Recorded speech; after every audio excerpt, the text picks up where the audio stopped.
Bonjour, mon nom est Luc Boyer, bienvenue dans mes petites capsules vidéo. Aujourd'hui, nous allons nous intéresser à l'interface graphique de Windows 10, le dernier système d'exploitation de Microsoft. Alors, Windows 10, qu'est-ce que c'est? C'est une espèce d'hybride entre l'environnement du système d'exploitation 7 et celui de 8. Il n'y a pas eu de 9. Alors, on est allé directement à 10. 8 a été un peu mal accepté par les utilisateurs de PC par le fait qu'on a tenté chez Microsoft d'uniformiser toutes les plateformes, que ce soit pour les tablettes ou que ce soit pour les téléphones. Alors, ça n'a pas été bien reçu. Alors, Microsoft a fait ses devoirs et a tenté de redonner un petit peu ce qu'on avait perdu avec l'environnement 7. Et on a tenté aussi de repositionner la façon de présenter les applications dans l'environnement provenant de l'environnement 8. Alors, vous avez encore, on a retrouvé notre bouton démarrer. Cette fois-ci, le bouton démarrer a changé, hein. Il y a des choses qui sont très intéressantes qui le rend particulièrement fonctionnel. Donc, si je vais l'ouvrir, si vous permettez tout simplement. Alors, on pourrait dire en fait deux grandes sections. Vous avez la section qui est en fait le volet de navigation qui vous permet d'aller sur les différentes applications qui sont disponibles. Et ça, c'est même trois sous-sections, hein. Vous avez donc ce qui a été récemment ajouté, donc les différents logiciels qui ont été récemment ajoutés. Vous avez les plus populaires, ce que vous utilisez le plus souvent. Et aussi, vous avez par ordre alphabétique tous les logiciels qui sont donc installés dans votre ordinateur. Je tiens à mentionner que vous avez quand même ici quelque chose. On aura l'occasion de revoir ça dans une autre vidéo. Donc, ces quatre petits boutons-là qui vous donnent accès à votre profil, donc votre compte.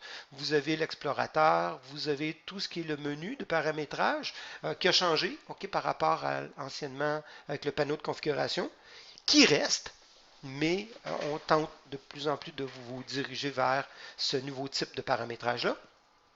Et pour terminer, vous avez bien entendu la marche arrêt. Et là, c'est ça ici qui provient de l'environnement Microsoft, donc de Windows 8, et qu'on a tenté évidemment de vous suggérer dans le 10. Je trouve que c'est de la manière que ça a été fait, beaucoup plus intéressant que l'ancien environnement 8. Voici comment ça fonctionne. C'est relativement simple. Ça fonctionne par des groupes, hein. Alors donc, si par exemple, et on peut gérer ça très très facilement. Donc par exemple ici, si vous aviez par exemple quelque chose comme, bon, je mets ça ici, la loupe. Donc, coup d'œil sur des activités, vous avez bon, tout ce qui est relatif à l'actualité ou vos calendriers, etc. Bon, vous pouvez rapidement dire, bon, j'en veux pas de ça et puis je détache simplement. Et ça règle le problème. OK? Dans certains cas, vous pouvez même donc redimensionner, avoir des vignettes plus larges ou plus petites au besoin. Et dans certains cas, vous pouvez aussi même désinstaller littéralement une application si vous le désirez. Je trouve ça intéressant. Je dois avouer que j'utilise même très très fréquemment. C'est comme ça que je démarre généralement mes applications. Vous remarquerez que généralement, je m'arrange toujours à avoir mon bureau un petit peu plus en ordre qu'avant. Parce que j'ai possibilité évidemment d'y aller plus rapidement de cette façon-ci. Ça peut être pour des applications, ça peut être pour des fichiers, ça peut être pour n'importe quoi. C'est des raccourcis en fait qui nous amènent à l'application ou le fichier qu'on désire utiliser et qu'on utilise le plus souvent. Dans mon cas, évidemment, ici, j'ai cru que c'était bon d'avoir différents groupes. Alors, je vous montre un petit peu comment ça fonctionne. C'est relativement simple. Alors, si on, par exemple, je veux revoir ici actualité en passant, je peux le replacer ici et je peux même arranger ça ici pour que ce soit un peu plus large et puis faire ceci. Vous pouvez programmer, hein, modifier le type d'actualité que vous voulez savoir. Et bon, le système va quand même aussi regarder par rapport à votre adresse IP d'où provient, bien entendu, d'où est-ce que vous venez et ajuster aux besoins. Un peu la même chose aussi avec la météo, si vous le désirez le faire. Bon, alors imaginons que je veux faire quelque chose qui serait relativement simple. Je vais aller chercher par exemple ici tout ce qui est donc, je vais placer un nouveau raccourci à l'intérieur de multimédia. Donc, j'ai un logiciel qui s'appelle Audacity. Je vais simplement le placer ici et c'est tout simple que ça. Okay? Encore une fois, la possibilité de redimensionner au besoin. On aura l'occasion de discuter de ça dans quelques instants. Oups, on revient ici. Même chose si je veux avoir quelque chose de nouveau, au niveau groupe. Alors ici, je vais m'en aller un petit peu plus bas et je vais y aller avec ce qui serait quelque chose comme Petit instant, bon, finance. Imaginons que je vais avoir quelque chose qui va être dans le domaine des finances. Alors, je peux aller un petit peu plus bas ici et créer un nouveau groupe très, très facilement et appeler ça, donc, le groupe de mes applications financières. Alors, c'est tout simple que ça. Et encore une fois, je peux ajuster aux besoins, que ce soit par exemple quelque chose qui provient de l'environnement Microsoft, encore comme des nouvelles, ou alors tout simplement des applications de finance. Encore une fois, même principe, j'en veux plus, je peux désinstaller littéralement l'application ou tout simplement dire je l'enlève de mon démarrage. Bon, je pense que vous avez compris le principe. Euh, alors à vous maintenant de savoir si vous désirez peut-être des petites icônes pour chacun ou avoir quelque chose d'un peu plus gros. Ça, c'est vraiment une question d'application puis de rendre ça à votre main. Bon, ici vers le bas dans la barre de tâches, vous pouvez évidemment ici partir des applications, à partir d'ici très très facilement. Vous avez simplement par exemple à taper Word et puis le système va vous suggérer l'une ou l'autre des différentes applications. Alors un peu la même chose avec Excel ici. Bon, je pense que vous avez compris le principe bien entendu. Il est possible aussi, bien entendu, d'avoir accès à votre barre de tâches. Vous pourriez, par exemple, faire la chose suivante, c'est-à-dire de rendre Access ici disponible littéralement dans votre barre de tâches. Ce n'est pas quelque chose que je fais maintenant. Je préfère avoir uniquement les barres, en fait, les applications qui sont accessibles, qui sont ouvertes.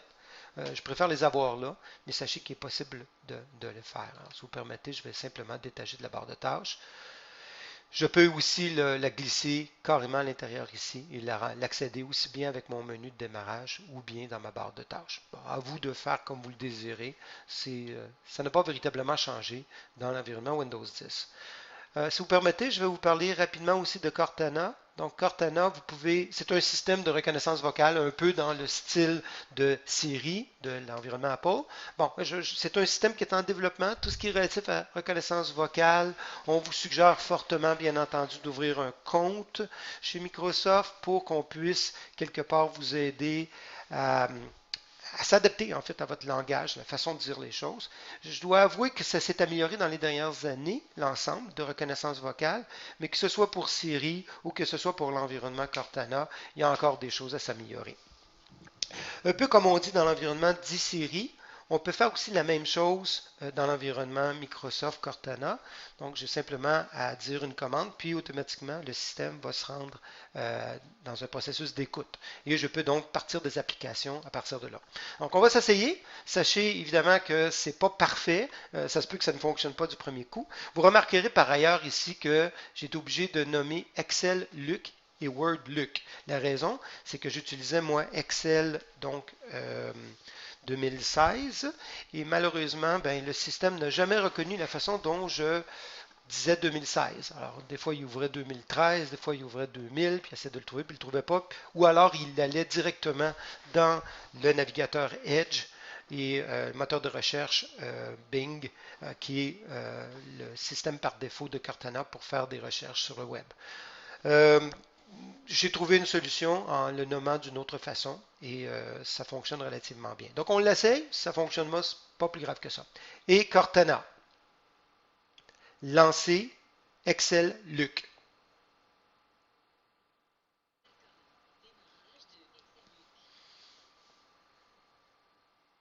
Bon, alors vous avez remarqué, j'ai été relativement chanceux.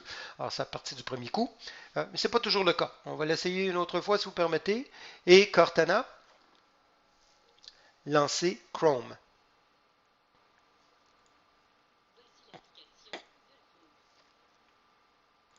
Et voilà. Donc, encore une fois, ça fonctionne relativement bien. Cortana mais la reconnaissance n'est pas parfaite. Cortana nous permettrait, exemple, dans votre calendrier, d'avoir un nouvel événement ou trouver quelque chose sur le web. Bon, sachez que c'est quelque chose sur lequel on va aller dans les prochaines années.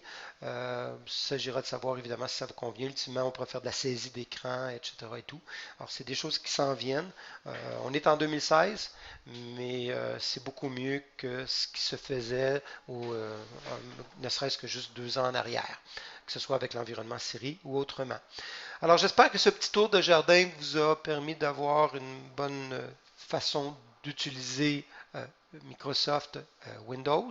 Et puis, je tiens simplement à mentionner qu'il y aura d'autres vidéos qui vont suivre pour aller un petit peu plus en détail dans l'environnement lui-même, mais celle-ci, elle est uniquement pour l'interface graphique. Alors, sur ce, bonne pratique.